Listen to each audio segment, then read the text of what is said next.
diajarkan orang tua jika masih mempercayai dukun atau semacamnya, dengan dalih bahwa memang ada manusia pilihan Allah yang memiliki kelebihan itu. Ya, jadi dukun itu termasuk orang yang terpilih gitu ya, dan gimana Ustaz? Baik. Nah, barakallahu fikum Ibu Evi ya. Tadi kita bisa lihat dulu. Kan ini penyakit ya. Penyakit ya sama juga. Kalau di sini ada para dokter ya, penyakit itu didiagnosa dulu ya Bu ya, sebelum kasih obat ya, belum kasih resep ya. Sebabnya apa gitu? Sebabnya apa? Apakah orang tua itu belum tahu atau sudah tahu sebenarnya tapi lalai? Tadi kan obatnya beda ya. Kalau memang belum tahu harus dijelaskan, diberikan edukasi. Nah, mungkin bisa jadi ketika dari ucapannya seperti itu ya, ada manusia yang dipilih oleh Allah, tapi ada edukasi atau penjelasan yang harus kita sampaikan Ibu-ibu ya. Kemampuan seseorang untuk mengetahui hal-hal di luar kemampuan manusia biasa, itu ada 4 macamnya. Yang pertama adalah mukjizat, yang itu hanya diberikan kepada para nabi. Kemudian yang kedua adalah irhas, itu diberikan kepada calon nabi. Ya, kemudian yang ketiga adalah ma'unah kepada orang-orang mukmin. Yang keempat adalah karamah kepada wali-wali Allah. Nah, bagaimana ada lagi yang terakhir. Yang terakhir itu sihir. Nah, sihir ya. Ini atas bantuan syaitan atau iblis. Nah, bagaimana kita membedakan apakah itu ma'unah ataukah itu karamah ataukah itu sihir? Dilihat dari track record sehari-harinya. Kalau dia memiliki kemampuan di luar kemampuan manusia biasa, ya, tapi orang tersebut adalah orang yang tidak bertamasuk atau dekat dengan Al-Quran, dengan As-Sunnah, menjaga sholatnya, menjaga wiridnya, tilawahnya, dan sebagainya, kemungkinan besar itu adalah dari sihir. Ada khodim, ada bantuan dari jin tadi, yang nanti bisa Ibu baca di surat Al-Jin ya, bagaimana jin sendiri memberitahu bahwa di dunianya itu mereka memperoleh memberikan pelayanan terhadap manusia-manusia yang ingin ya mengetahui hal-hal yang tidak biasa diketahui.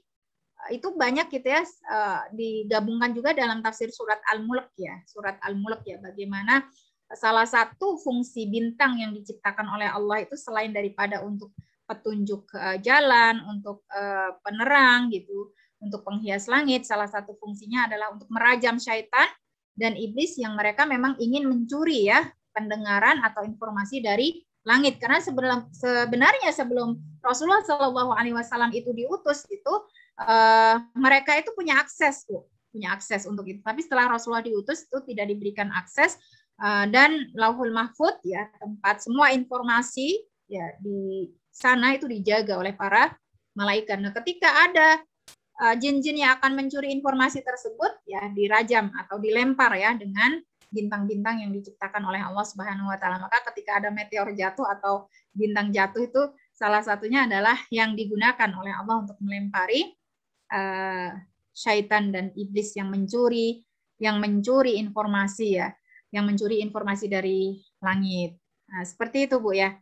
Jadi dilihat seperti apakah track record dari orang tersebut. Kalau memang dia terpilih ya menjadi wali Allah atau ma'unah bagi orang yang beriman, itu dilihat dari bertamasuknya dia kepada Al-Quran dan As-Sunnah. Karena aulia Allah bagaimana didefinisikan oleh para salafus saleh adalah al-mu'minun, al-muttaqun, al-muqtaduna bi Muhammad, al-mutamassikuna bil kitabi was sunnah. Mereka adalah orang mukmin, orang yang bertakwa, yang mengikuti sunnah Rasulullah Muhammad SAW dan bertamasuk dengan Al-Quran dan As-Sunnah. Itu orang pilihan yang sesungguhnya.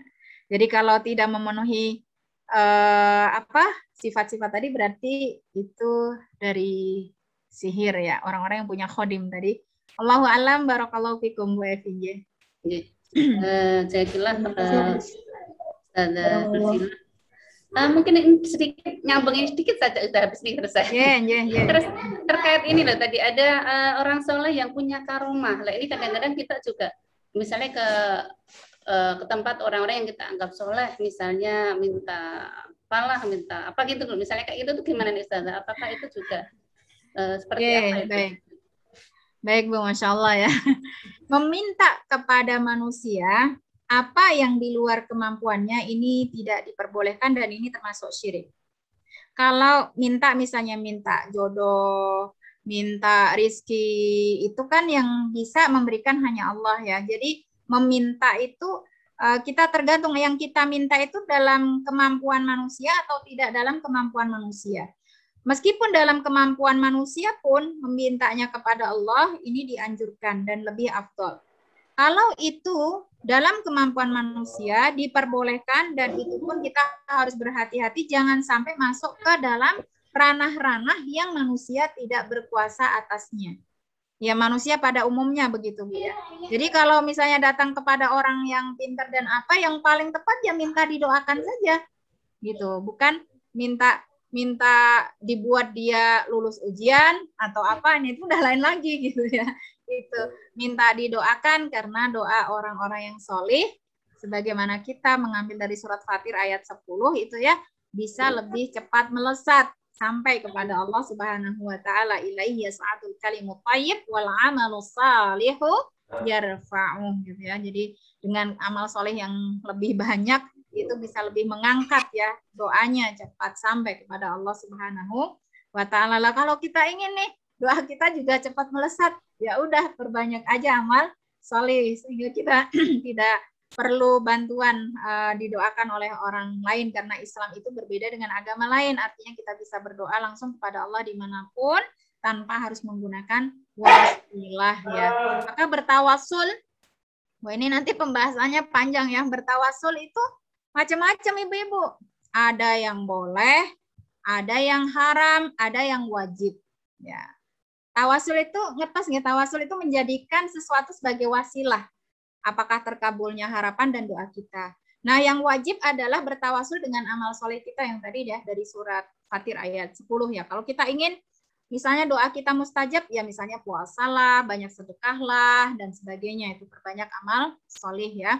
Kemudian itu wajib hukumnya bagi seorang mukmin.